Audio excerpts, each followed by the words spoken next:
আবারও ইয়েমেনি ভূখণ্ডে হামলা চালিয়েছে ইসরায়েল। স্থানীয় সময় শুক্রবার রাজধানী সানা বিমানবন্দর সহ বেশ কয়েকটি এলাকায় হুতি স্থাপনা লক্ষ্য করে চালানো হয় হামলা। এতে অল্পের জন্য প্রাণে বেঁচে যান বিশ্ব স্বাস্থ্য সংস্থা WHO প্রধান তেদ্রোস আধানম গেব্রেয়াসুস। ইসরায়েলি হামলার সময় বিমানবন্দরে অবস্থান করছিলেন তিনি। সামাজিক মাধ্যম এক্সে দেওয়া পোস্টে WHO প্রধান বলেন, ইসরায়েলের হামলায় উড়োজাহাজের একজন ক্রু আহত হয়েছেন এবং বিমানবন্দরে অন্তত 2 জন নিহত হয়েছেন।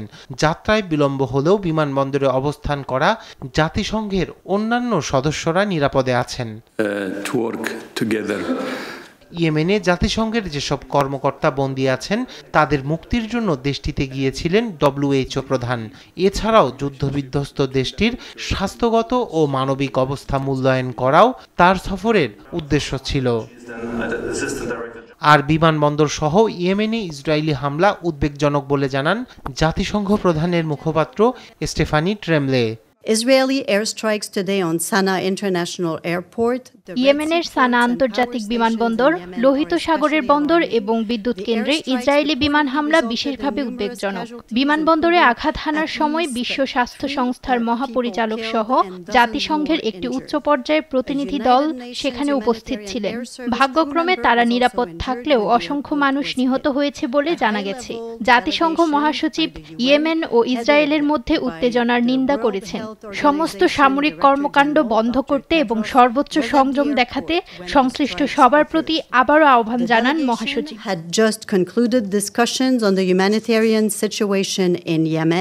এই হামলায় অনেকে হতাহত হয়েছে বলে জানিয়েছে হুতি নিয়ন্ত্রিত গণমাধ্যম আল মাসিরা। হামলায় ব্যাপকভাবে ক্ষতিগ্রস্ত হয়েছে সানা আন্তর্জাতিক বিমানবন্দর ও হোদেইদা বিদ্যুৎ কেন্দ্র। বিধ্বস্ত হয়েছে ইয়েমেনের পশ্চিম উপকূলীয় অঞ্চলের বন্দর নগরীর বেশ কয়েকটি হুতি সামরিক অবকাঠামো। তবে কয়েক ঘন্টা বন্ধ থাকার পর স্বাভাবিক হয় বিমান চলাচল।